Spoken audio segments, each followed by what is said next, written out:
Hey, how's it going, guys? Ancient Rune here, back with another Borderlands 3 build video, and today I'll be going over my distributed denial Zane build called in Zanial. This build is focused around barriers, distributed denial skill, as well as some of the very few shields that work with it. We also include clone for its shield getting mayhem scaling, as well to have some super strong clone shield effects. This build is pretty mediocre though, and more of a showcase of distributed denial, just because of how wonky it is. The Void Rift is probably the best shield for this, and it only works with bullets hitting shields, so it's very limited therefore what enemies can proc it.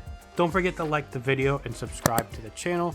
The save file will be found in my Discord, which is linked down below, and I hope you guys enjoy. Alright, and for the gear here, first off we have the Guardian Angel. This is to give the clone and for us to hold to boost barrier and clones Void Rift spikes. So we have this, and also just I guess any other shield to boost for that. And then we go Terror Cryo, since we are using Terror here, so it's just a good bonus element. And then I have a Face Puncher. This is good for range proccing Terror, so that's very useful there. Not really too much needed. Really the only thing you need is the Guardian Angel. Then I have a EMP5. This is just for movement speed, and then a Free Radical for fight for your life damage. And then I have an Unforgiven here that you could technically use if some stuff can crit, but not better than the Guardian Angel. And then for the shields, the first thing you're going to want to make sure with the Anointment is melee attacks apply terror. That'll be activated with the Spark Plug, so we should have terror up at all time. Some of the shields that work with this are the Void Rift, Ember's Blaze, Red Stute, Impaler, and the Watson. The Watson is actually very cool and seems like it could be pretty strong, but it is very wonky to use and very spread out and can really hurt you. So it ends up not being that practical on Zane. It would be cool to see it on something like Flag, who has a lot of damage formula and could have some potential there. The main star of the show is the Void Rift for the Impaler part, which gives cryo homing spikes that attack enemies when taking bullet damage. Now this does mean that it doesn't work on enemies like melee enemies or any enemies in Guardian Takedown. I tried using it against like shooting a low level backburner, which is possible if you go low level Mayhem 0 True Trial, so this is technically a legit drop. And I tried shooting it with clone and the barrier, and it does spawn the projectiles, but it homes towards me and not the enemies, so it ended up not working out. So that's a big reason why it doesn't work everywhere.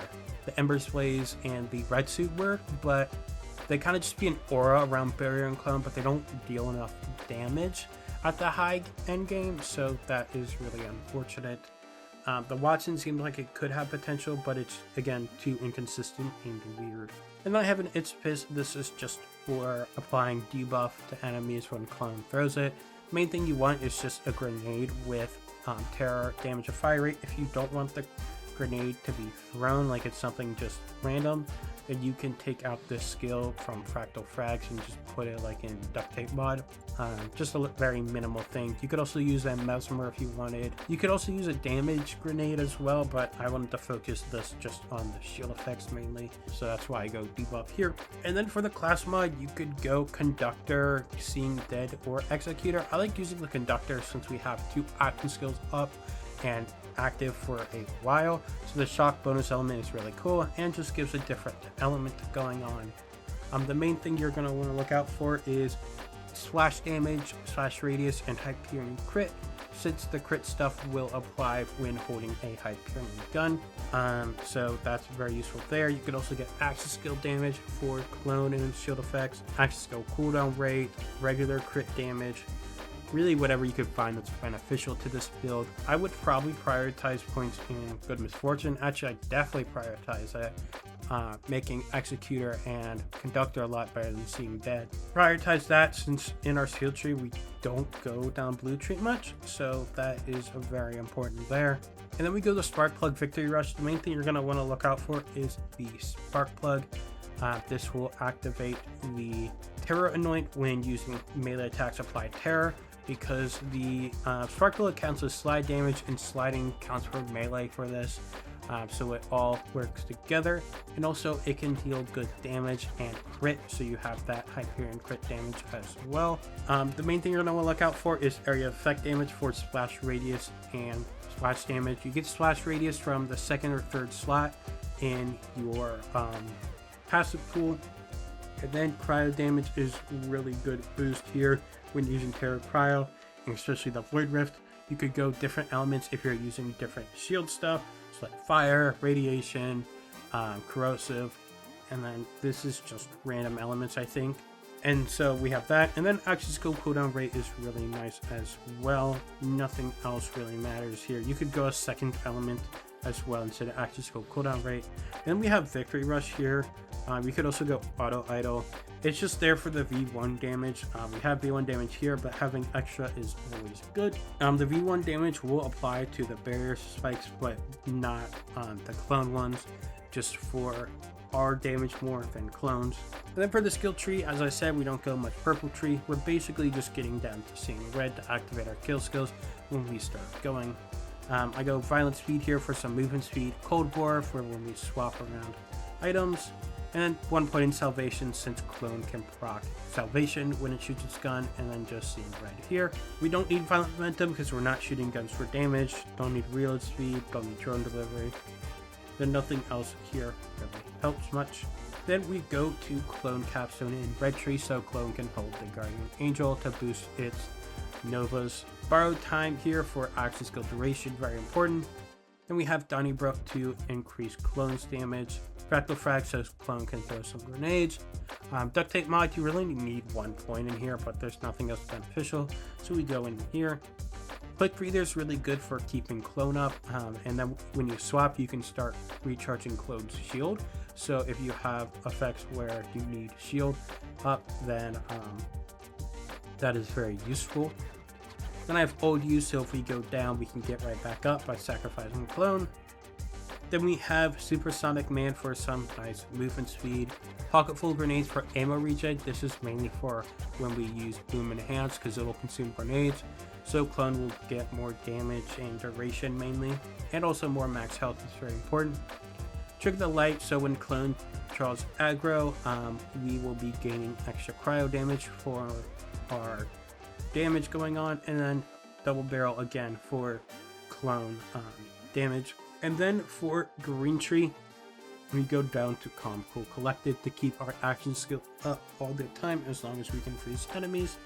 Ready for action for shield recharge rate and delay.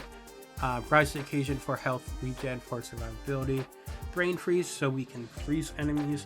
I've thought about possibly not taking this, as when enemies are frozen they cannot attack you, which means they cannot do proc certain things, but for now I'm keeping it. If you didn't want to have it, then you could put it in adrenaline and stuff like best served cold, mainly just to cryo enemies a bit to get closer to the freezing thresh point, but that's the main thing I would probably take out.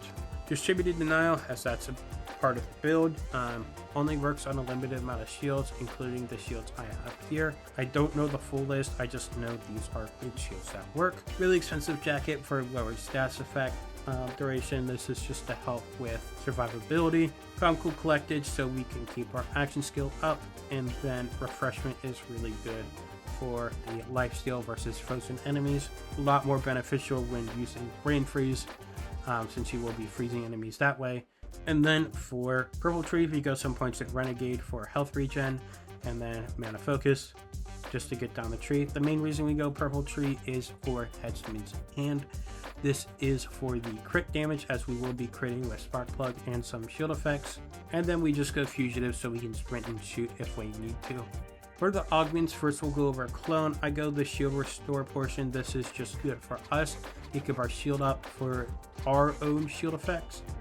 You could go which one's real, but then clone gets too much aggro sometimes, and then his shield can never be up. Then we have Doppelbanger. This is just a blow up clone if we need to blow him up to replace him somewhere. Then for green tree, we go all rounder, so the dome is everywhere. Makes it easier for having different stuff going on. Then we have Deterrence Field. This is to shock stack enemies.